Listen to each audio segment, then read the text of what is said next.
Hello, everyone, and welcome to week 5, in which we look at the physical development in early childhood. Now, because this chapter is really very factual, it's height and weight charts and very statistical stuff. It's not really very readable, I guess I want to say. And so in order to make this information meaningful to you, and in order to talk about some very important aspects of child development, including the problems of poverty, I wanted to do this module differently.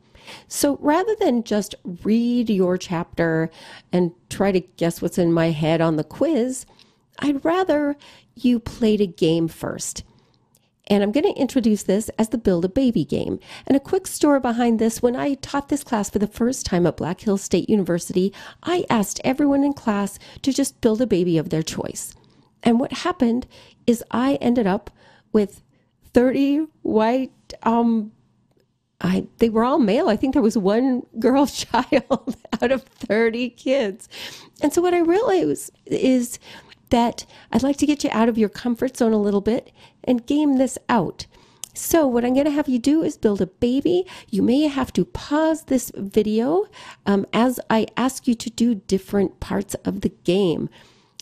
And this game, by the way, will work into what I want you to do for your post this week. So here goes. Building a baby. Ready, set, go. First of all, I want you to imagine that you're a new parent. Now, right now, I haven't given you an identity yet. We're working backward.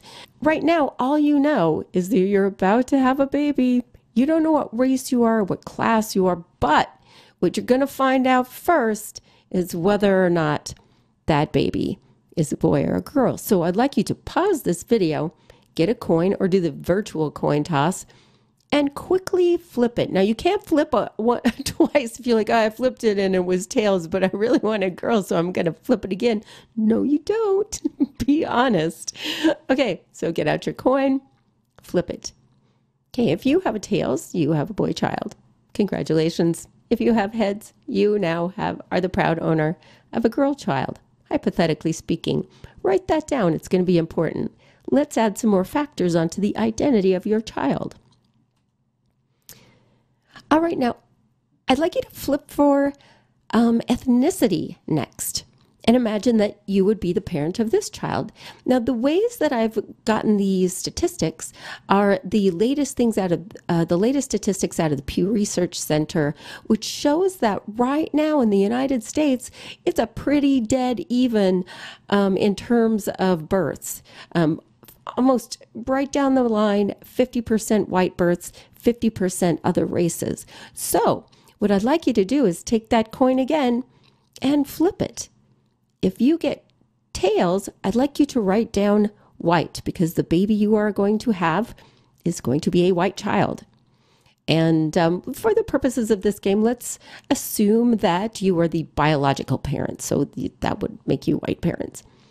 So if you got heads on this part of the game, what I want you to do is take an extra turn, because now we have to figure out what race of parent you in fact are.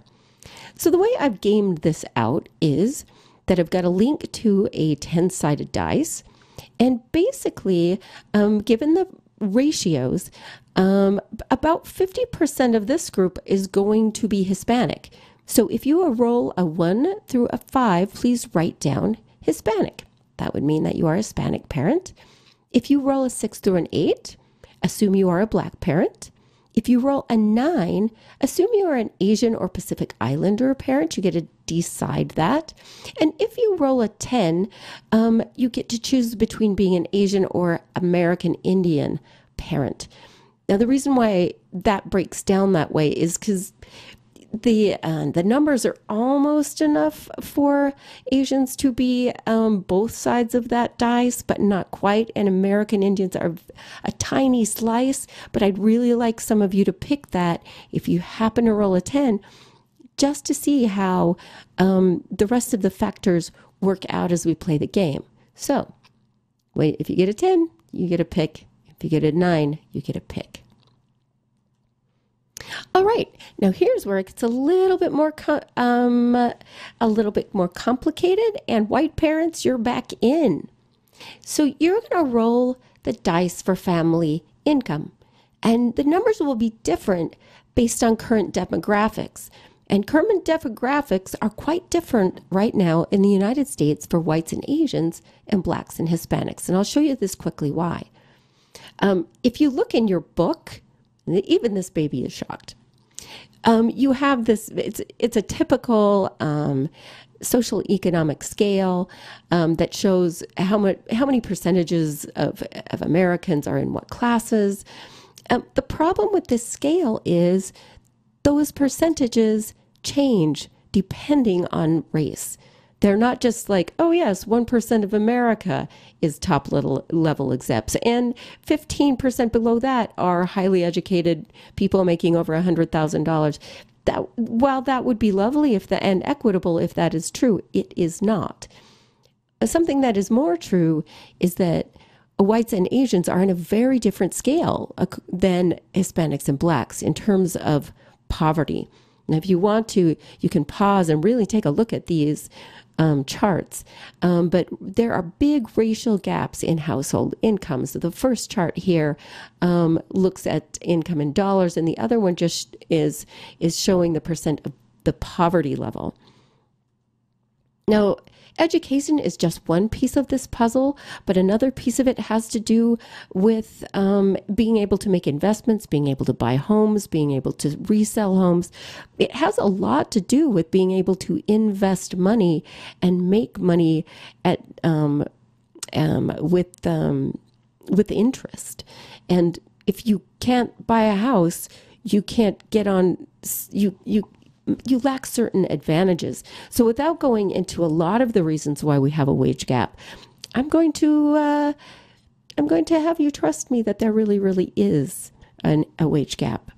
And so the chart from your textbook, if you look at it more realistically, and you look at it as factoring in race over here on the right-hand side, you will see that in black households, which are more similar to Hispanic households, that you have more people proportionately in the working class and poverty classes. In white and Asian homes, you tend to have more middle class, upper middle class. So the way that it breaks down for the purposes of our game is, and I've reduced this all to this 10-point scale so that we can work with our dice, that if you are, say, black or Hispanic, your chances of being in poverty are basically 2 spaces on that dice. So this is what it looks like.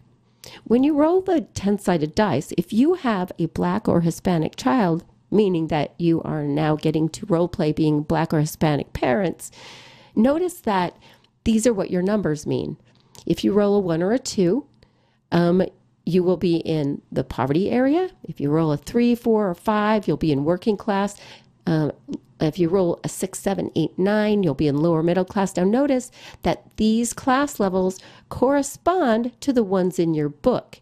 It's just that you have 2 different charts in order to reflect the differences in wages in America right now. And you may notice that here, well, there's really not enough in that upper 1% to even show up for the purposes of our game and for the purposes of our proportion. And it's pretty hard even here. So basically, if you are going to be in that upper 1%, even if you're white and Asian, you're going to have to roll a 10 twice in a row. So if you roll it once in a row, you're going to be upper middle class twice in a row. Be honest. So I'm going to have you pause and roll 1 time only, friends, in order to see which area you would end up with in our socio-economic status model. Okay, once you've done that, jot down your SES descriptor from the chart on the left. It's also in your book if you're having trouble reading it here. But I'd like you to jot that down so that everything, you've got notes so far on everything: the sex of your child, the race of your child, and your socioeconomic status. Because what I'm going to have you do is skim this chapter with that in mind. So you're going to build a baby starting in early childhood. So what you're going to do is giving your ethnicity, give your baby a name. Say where you're and say where you are living. I would love it if you were able to justify why you chose that place. Like if you're thinking about your socioeconomic status and your race, like what is a place you would be likely to live? Feel free to play on the internet to be able to defend a choice there. The next thing, give your child an age from age 2 to age 6, which is the ages that our chapter deals with. The reason why I'm asking you to pick an age in there is because depending on the age you pick, different things are going to jump out at you, like what motor skills your child's going to have. So pick that now so that you can direct your reading a little bit more strategically. Next, label your SES using the Thompson and Hickey model, which is the one that we've been using today. And then label some of just the basic physical things your child is probably doing right now. There's a table 5.1 will help you there. Next, look at the charts and information in the nutrition and activity section. And really here, decide how likely your child is to experience things like malnutrition, obesity, food scarcity, or lack of optimum physical activity. Take a look at all those factors and then just kind of make realistic decisions about where your child might be. I'd also like you to give your child at least one challenge, a realistic one, based on the information from pages 187 to 201. You might also want to consider information on page 180 under adversity and brain development. So, given the parameters of your child, list some of their physical characteristics, what they're doing so far. List and talk about their risks for malnutrition or obesity, given socioeconomic status and other factors you see in the chapter, and be prepared to introduce your baby to the class. Now, you can do this in a bunch of different ways. If you would like to draw it, snap a picture, and put that in discussion, that would be fun. But you are welcome to draft it up on the computer. But the submission to the discussion this week should have at least some kind of graphic involved so we can see your child. If you decide you want to cut, copy, and paste a picture of your child, you are welcome to do that. But really try to get the age right. Really try to be realistic about what challenges this child might have given their sex, their race, and their socioeconomic status so far. I can't wait to see your discussion posts this week.